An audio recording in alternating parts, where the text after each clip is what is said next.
ભાજપે સરદાર પટેલ સાથે અન્યાય કર્યો છે। આ વાત કહી છે કોંગ્રેસ નેતા મનહર પટેલે। નમસ્કાર, હું છું ચંદ્રિકા પુત્રી નિરાલી। સરદાર વલ્લભભાઈ પટેલની પુણ્યભૂમિ ઉપર કરમસદ ખાતે શ્રી મિથિલેશભાઈ અમીનના આમંત્રણને માન આપી ગુજરાતની અંદરથી તમામ સમાજના લોકો જે સરદાર પટેલ સાહેબને જે થતા નાના મોટા અન્યાયો અને અપમાનની પરિસ્થિતિ જે ભારતીય જનતા પાર્ટીની સરકાર દ્વારા થઈ રહી છે એને લઈ અને 5 મુદ્દાનો ઠરાવ આ સભામાં નક્કી કર્યો અને મંજૂર કર્યો।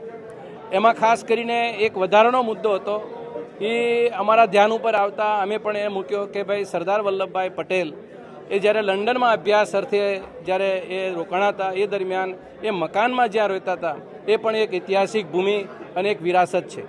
આ વિરાસતનો ઉપયોગ વિદ્યાર્થીના આવતા સમયમાં અભ્યાસ માટે થાય, સરદાર સાહેબની યાદો ઇતિહાસ એ સૌ વાગોળે અને સરદાર સાહેબના વિચારો હંમેશ ગુજરાતની લોકોમાં એક પ્રજ્વલિત થતા રહે એ વાત સાથે સરકાર પણ આ જગ્યા જે મકાન હતું એ ખરીદ કરે સરકાર અને આપણને સૌને સરદાર સાહેબનું સાચું ગૌરવ અપાવવાનો પ્રયત્ન કરે સરકાર પાસે એવી માંગણી હતી।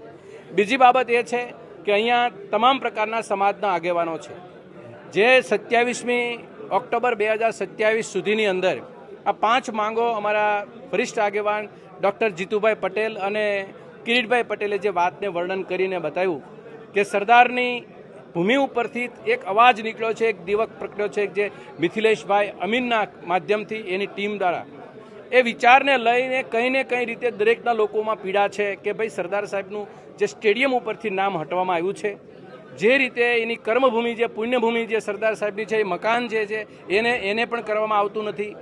આ બધી નાની નાની બાબતો છે સરકારી રાહે ખૂબ સારી રીતે એ ઉકેલ આવી શકે એમ છે।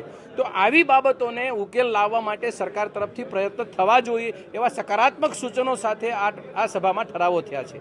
અમે ઈચ્છીએ છીએ સરકારને અમે વિનંતી કરશું, મળશું મુખ્યમંત્રીશ્રીને પણ કે આ મુદ્દાની અંદરથી સરદાર સાહેબ પ્રત્યે જે આપનું વલણ છે એ સ્પષ્ટ કરો અને સરદાર સાહેબની પુણ્યભૂમિને આપ પણ એને નવાજો અને સન્માન કરો એવી અમારી લાગણી પ્રગટ કરી છે।